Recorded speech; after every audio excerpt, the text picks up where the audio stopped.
Hello, today we are going to study redox reactions. These are reactions that take place in our lives. They occur very often, starting with the combustion reaction that we talked about in the last lesson. Redox reactions are very complex reactions in which there is electron transfer.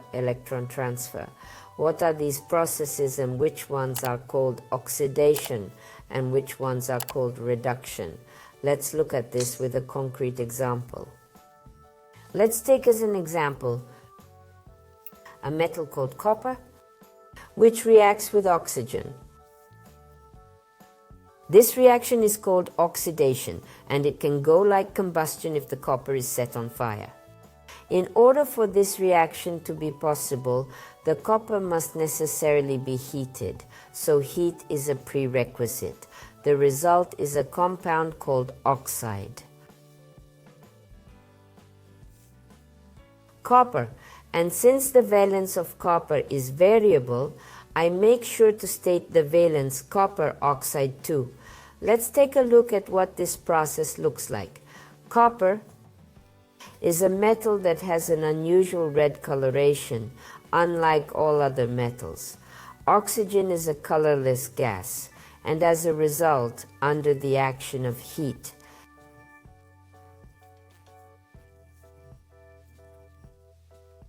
to form copper oxide. In this case, since the valence of copper is 2, it will accordingly be 2 here.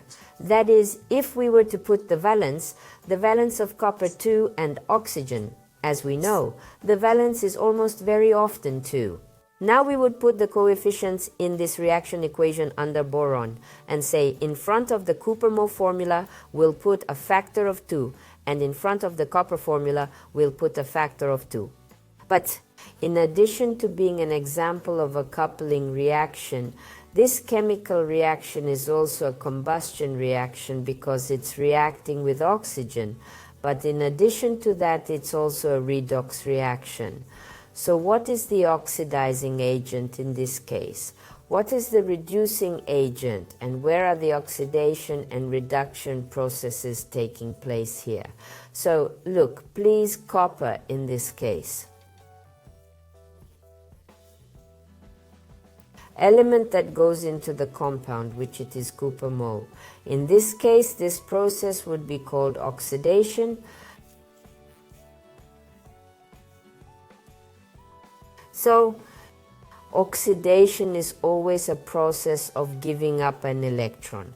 So in oxidation, electrons are given up. You can see this from the degree of oxidation.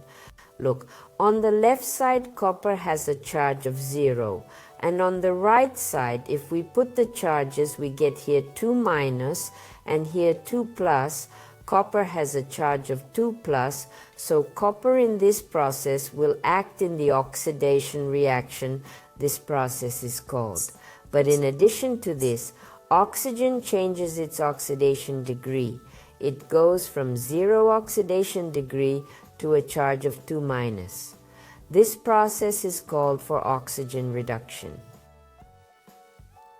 So what are these processes? So in this case, oxidation back here is the process whereby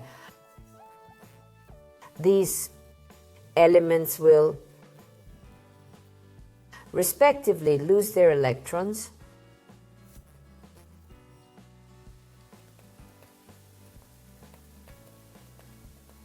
So there's electrons being given up. Then there's a rule that works here. We're going to write it down. Look, you can remember it by the abbreviation that you can see here. So this rule looks like this. For oxidation, it's going to be a rule where oxidation is the process of giving up electrons. What then is the second process, which we've called reduction? Then it's the process where the elements will take up electrons. And in this case, we also derive a rule, which is clearly visible here. Here it is, which also consists of a 3-letter abbreviation. Then the rule is like this. There will be reduction. This is the process of giving up electrons. This is the rule to remember. Then you will not be confused in these processes. And then also, to this chemical process, we could write down the so-called half reactions. Look, you get copper from oxidation degree 0. Goes to an oxidation of copper 2+. And then they say copper will give up 2 electrons in this case. But the form of the record then for the elements giving up electrons would look like this, which is already at this time oxygen. And oxygen will take 2 electrons at the beginning and move to oxygen with a charge of 2-.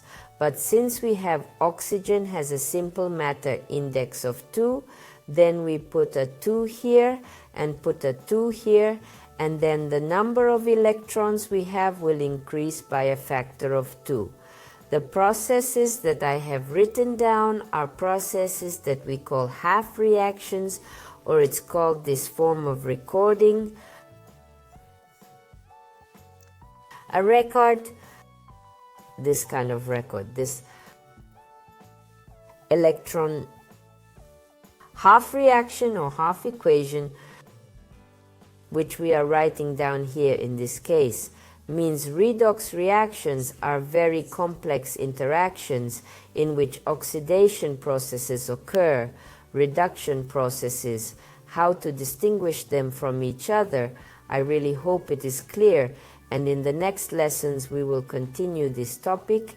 But most importantly, please do not forget that these processes have such a simple the rule that we have just talked about.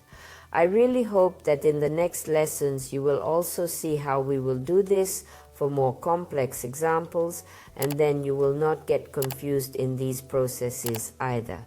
Well, that's it for today. Goodbye.